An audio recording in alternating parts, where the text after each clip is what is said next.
Greetings everyone, and Great here for another H-Pyres 4 replay. Spawn bottom left side is the magenta Roost of Liquid DeMu. Spawn top right side is the yellow Japanese of El.loueMT.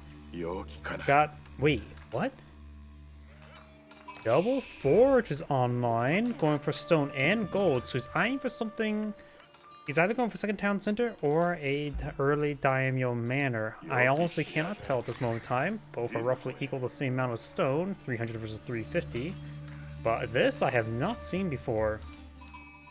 He's also collecting some berries. When it comes to map generation, oh yeah, we also got a roost player on the well. So let's take a quick look at the deer populations. Yellow has both deer right next to each other. So that should be easy pickings for yellow to get his safe deer. But magenta, he is in fast approach. This deer deposit has not been found. This one has not been found either. So none of the deer have been hunted just yet. We have a roost player, right? Yes, we do have a roost player. And magenta is starting to claim his opponent's deer and his sheep.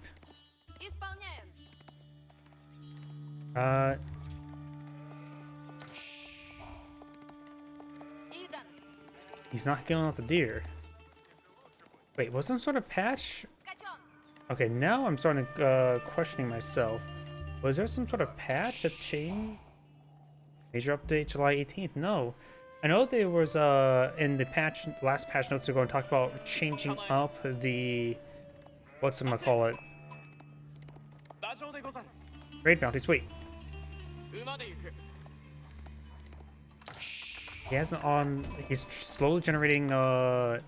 Okay, there must have been a patch because there's no patch notes. As I see, I brought up my August update. Oh, it's a small thing. Came in a couple days ago. I didn't notice it.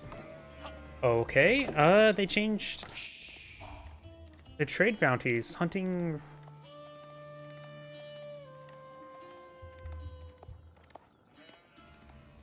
I'm guessing now it is based on collecting up resources. See, now these villagers are collecting a bit of gold when they collect up sheep. Okay, so they did change it. I just didn't see the patch that came out 2 days ago. That's my bad. After this match, I need to double check that. Got the crown now being built. What if there's any differences? Oh boy, now I'm really unprepared. This is my bad. And we got a bit of gold and stone still been collecting up. He's putting the Kira storehouse right next to the town center. And we do got some research going on. The Tawara.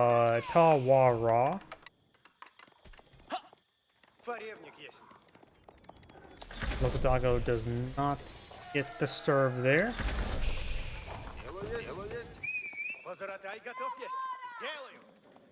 It still says Roost villagers earn a bounty. Okay, so now villagers get the gold bounty when they kill 10% of any gold gathered from animals. So they had this patch is not that well tested because the scout still has the hunting bounty icon.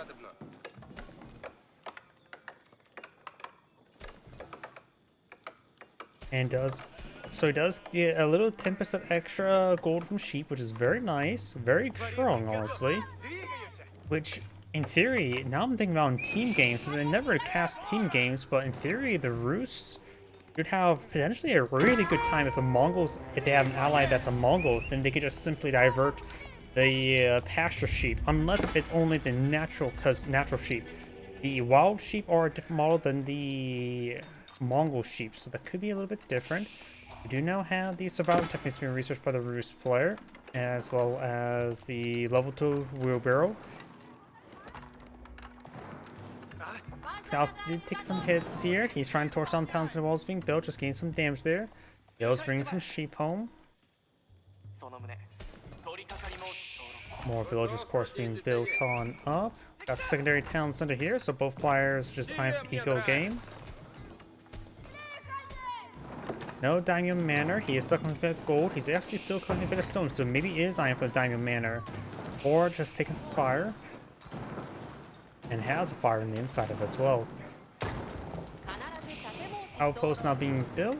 It'll take a bit of time. You can task the villager to repair up the forge, but it does start focusing on the outpost. Getting some decent damage there. Is he out damaging the... Yeah, it looks like he's out damaging the build rate of those two villagers, who needs a third villager on there.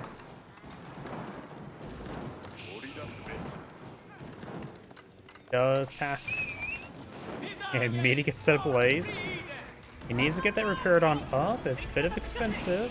But we do have Daniel Manor not being researched over here on the capital. And Spiral Tech as well. Do now have the stable being built. We don't see the floating gate or anything like that. And we do have now the militia deployed in field. They have standard torch damage. And now they're degrading over time rather than having a time... Oh, so it's more like the Age of Empires 3 militia. Do they now die at 0 health? Like I said, I did not realize it was a patch.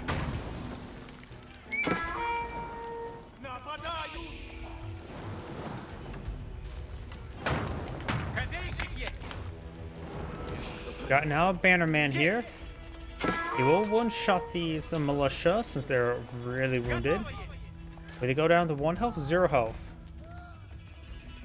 They are like Age of Empires 3 militia, but they're going to be a lot less useful than Age of Empires 3 militia because they have a good gun. These guys have not great pointy axe. But they still have the torch damage, which is very important to remember. Though right now their throats can be slit by this villager if she was bloodthirsty. But this is interesting. High trade house not going on up. I do know that... Let's see, high trade house. Wasn't that 3 plus 300? So maybe it's now plus 400%.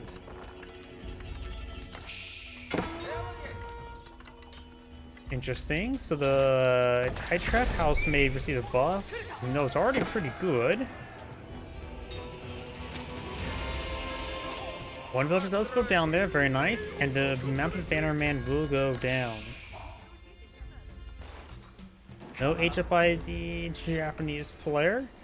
Well, he will still go floating garden. Guess we'll find out soon enough. We now have a outpost here. Farmhouse now under fire. Floating gate is being built. Somewhere right there.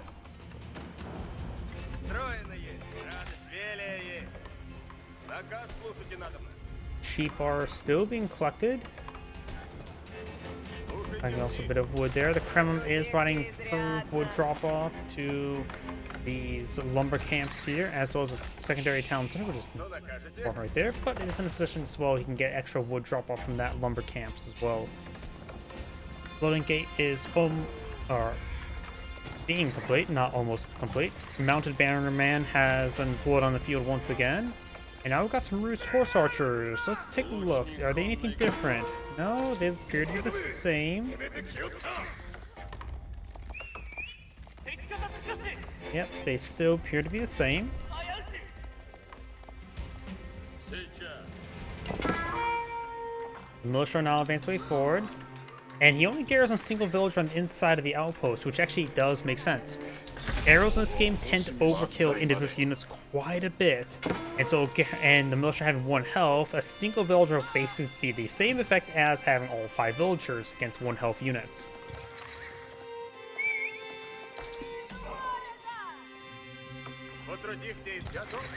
Monk deployed in field. Of course, got more villagers being deployed in field, and a bit of gold. Mounted Samurai now deployed in field as well. See, the floating gates still appears to be the same. Looks like still gets a initial free Yoshiro and a free Shinto priest to go along with that. Magenta has claimed the relic. Warrior monks. That's one unit I would like to see them rebalance a little bit. At least the cost, swap the gold and food costs and values. But looks like that's still the same. Let's see, anything. Their stats still seem the same. From where I didn't realize it's a patch. Now I'm going into this for completely blind. As I suppose somewhat blind. We got the level 3 Werborough, Destructionary Wooloo, Mounted Samurai and Scout and Bannerman push their way forward. Villagers pulling out, building some walls. One of the villagers could get picked off right there. All we need to do is get partial building. but the mounted units will push it forward. You can play Ring on the Rosie with this wall. Maybe good idea for them to go this way and then out, because then they have to go all the way around. That's now the mounted archers, the horse archers retaliating. Horse archers are similar to crossbowmen, actually pretty close, believe it or not. They have the same base damage. Technically, it's slightly less range, same attack speed, roughly the same amount of health. Usually, their ages up tend to make them very similar. But of course, one gets mobility, the other one gets the plus bonus damage versus heavy armor. Horse archer, of course, can receive additional upgrades through the Boyar's Fortitude as well as Biology. But they become quite similar in the beginning, but then become very good later on. Plus, not to mention, there's also Gallop upgrade, which gives them +1 range or even +3 range in total. Of course, versus these heavy cavalry, they will have their trouble. They have 5 range armor. These guys have 14 damage. They do 9 damage each. I guess a guy that has over 200 health will take a lot of arrows. But they are relatively cheap. 120 was a similar crossbow, costing wood instead of coin or gold. So they're very spammable like crossbowmen. Pumbaa being disturbed.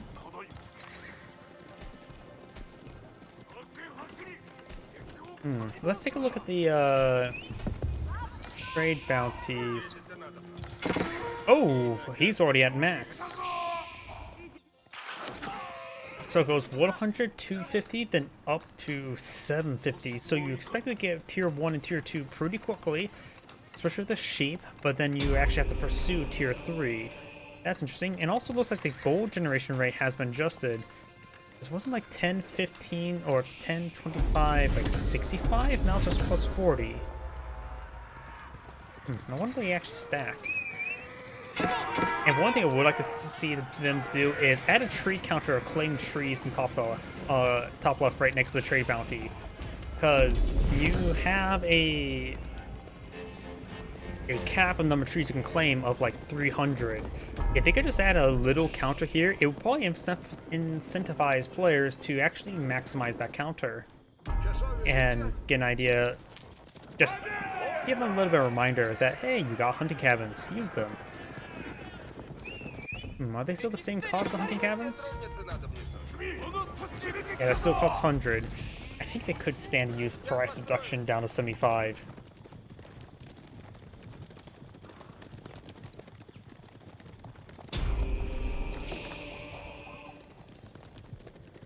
Maybe if the hunting cabins also provide like 5 population space, that'd probably be a good way to balance them out.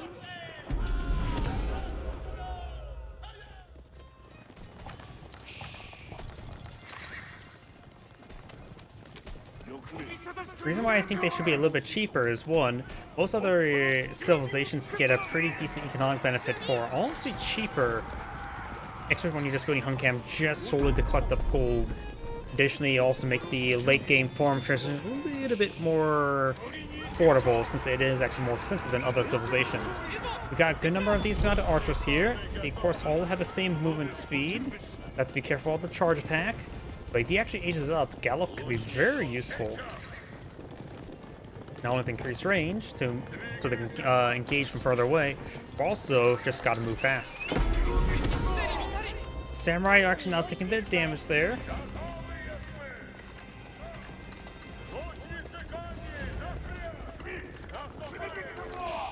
+1 melee damage. Of course, got these outposts here. No arrow slits or spring galls. We got one being upgraded spring gall. I guess horse archers, an arrow slit probably would do just fine. Be a bit more cost effective, probably. Arrow slits do cost 50 stone as opposed to, or 75 in total opposed to 175. And their DPS, will be secondly slightly less than 2 arrow slits. And those horses will go down. This knight goes down as well. Multiple spring galls being built by yellow. Designed for a bit more of a defensive play, and of course a lot more mounted play.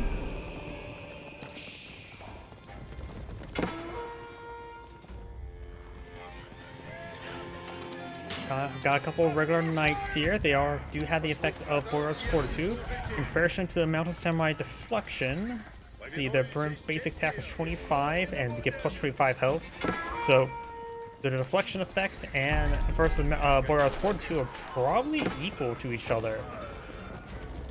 Yet deflection does regenerate, which the health does not, and also knights do cost less than Mountain Samurai, but only by 10. It costs 140 to 110 as opposed to 140, 100. That does add up a little bit.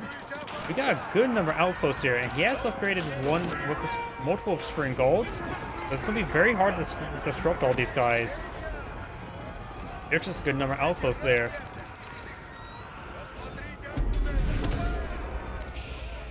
He's also mixing some horsemen, which will be probably used for torching down the outposts. They will have trouble, of course, versus these Mounted Samurai. Right now, Yellow's army is much higher quality than Magenta's, even though Magenta is much higher in volume. Got 130 population to 125.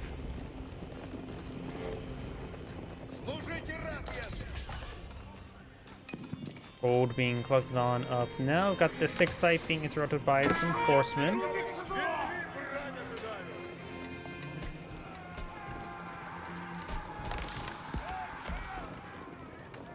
He may lose these. Yeah, he's definitely going to lose his villagers. I don't think there's any way he can save these guys. Mana Samurai pushing down here. Got a handful of knights here. He currently has only 10 knights versus 33 Mounted Samurai. He has 6 horsemen, which don't really hold much value in this conflict. If I'm there, just for torch damage against the outposts. And now the resource will pull out a single crossbowman and a single high armory. The single high armory is going to provide a bit more than a single crossbowman. Another forge here. Yellow has 91 villagers versus 88. Both of them have lost some villagers, but nothing too significant. Not game ending.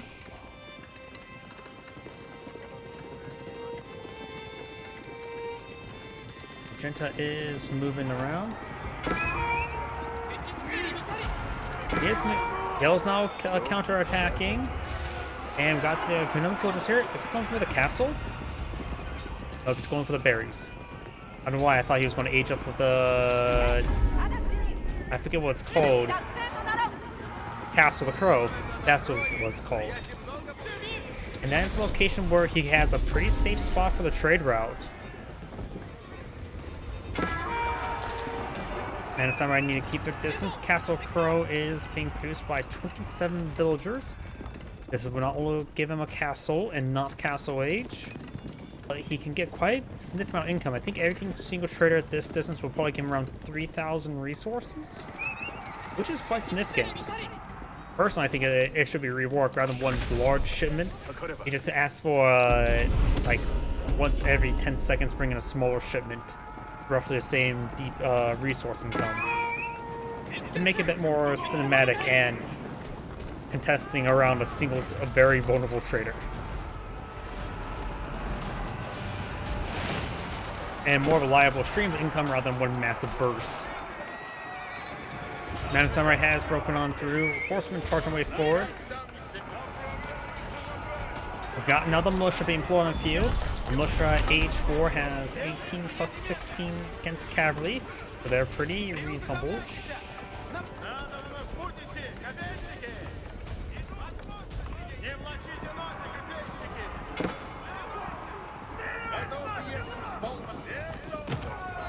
Castle does get a good hit there.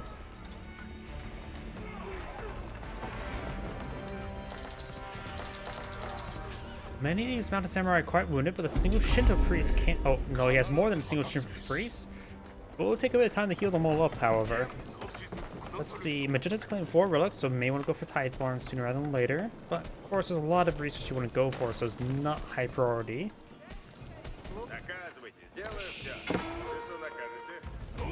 Yeah, I've got some more descriptions here not updated. You can see the old description.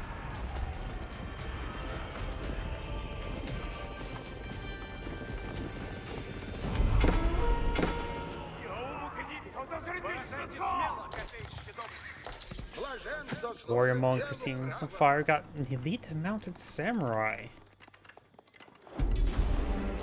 We've got the elite horse archers. Got the standard Schultzy, some strelets, and the militia now can be a reasonable decapturing squad.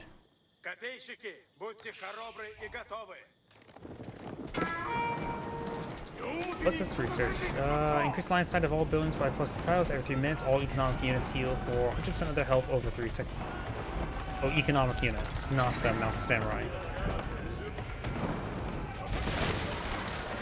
Either way.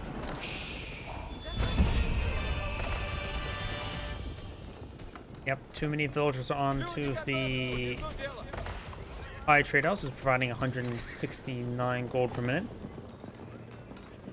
Now that castle has been pulled out over here.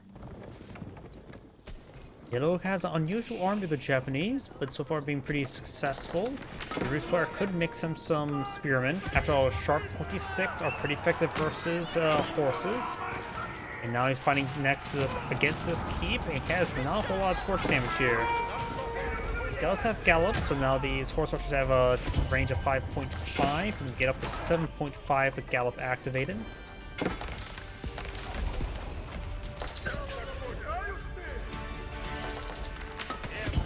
Mounted samurai have not advanced. The militia are, however.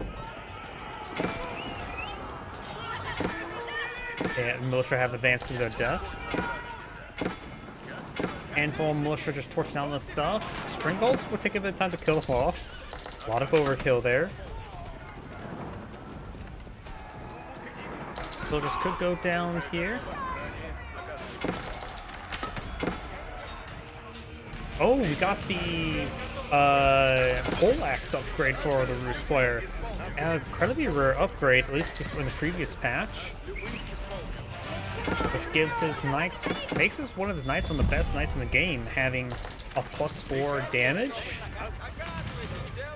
So now they hit pretty hard. Schultzy engaging the mounted samurai.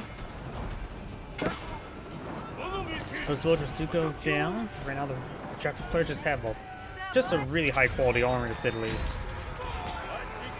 Schultzy trying to engage.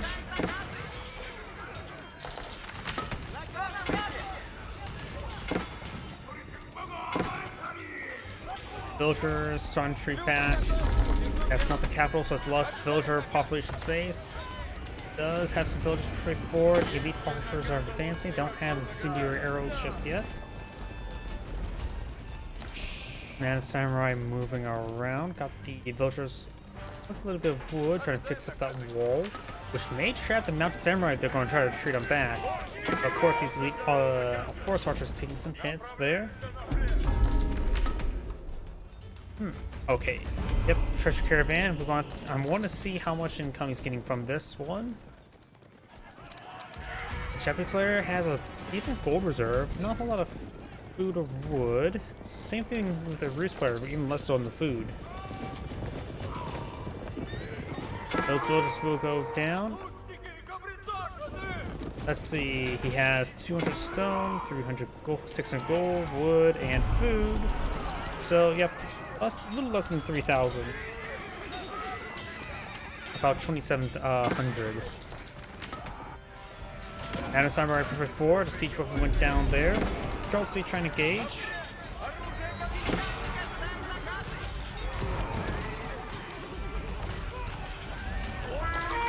Knight Churchman 4 has a handful of archers engaging. Got a bombard here.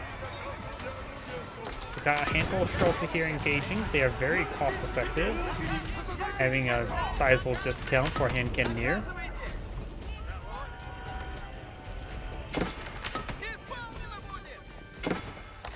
Over here got these guys still causing issues, taking out some villagers and some more of the Schultzy. Magetta's down to 73 villagers. He's just getting ripped apart by all the heavy cav. And I think the lack of just spearmen for the Roost player is causing issues. He has 100 population in the field, and he's not built a single spearman.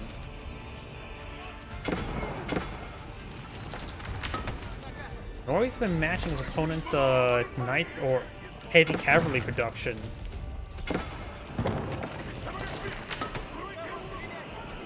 think because the Japanese player was really exerting map control for all the keys. He has only one possible gold deposit and claim that's not touched by either player. All bars can be repaired on up. Shreltzy trying to move around. Secondary town center does go down, which is very important because he's down to 54 villagers.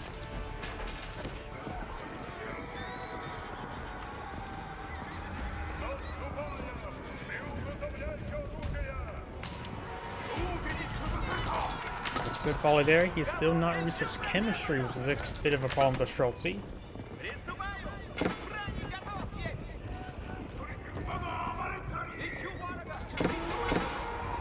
That knight does go down. Yeah, his opponent just focused on going for heavy cav when the horse archers did not pay enough. Or pay in, for themselves. Got these knights engaging. Shreltzy mixed on it as well. The bombards do in fact go down. Well, we've got one more down here. We'll hold off this assault. These knights being forced away, but he's down to less than 50 villagers.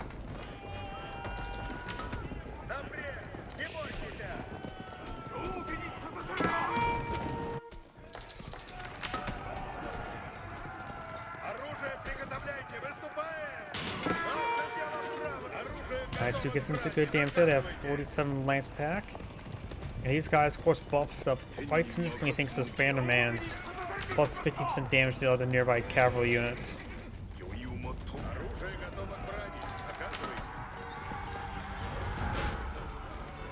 Plus, he still is missing +1 melee damage. I'm not sure if that makes a difference in this situation.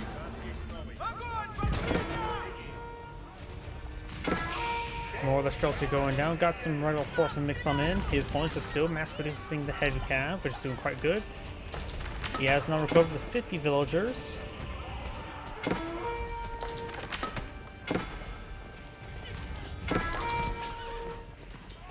And now more of these villagers going down. Heavy cav finding multiple groups of villagers.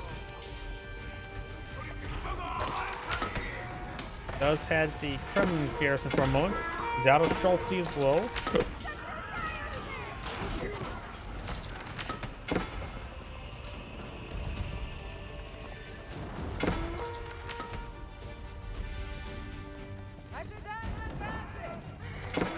Villagers try to escape, but they will go down. These now will have less than 30 villagers, which is basically game over.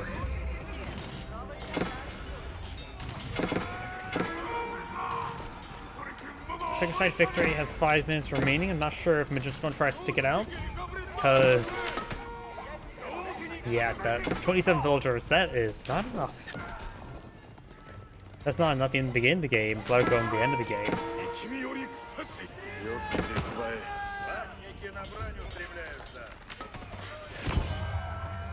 Castle, of course, will get some good damage, and the single cavalry won't be able to just go up and decapture it. They will get 2 shot by the castles.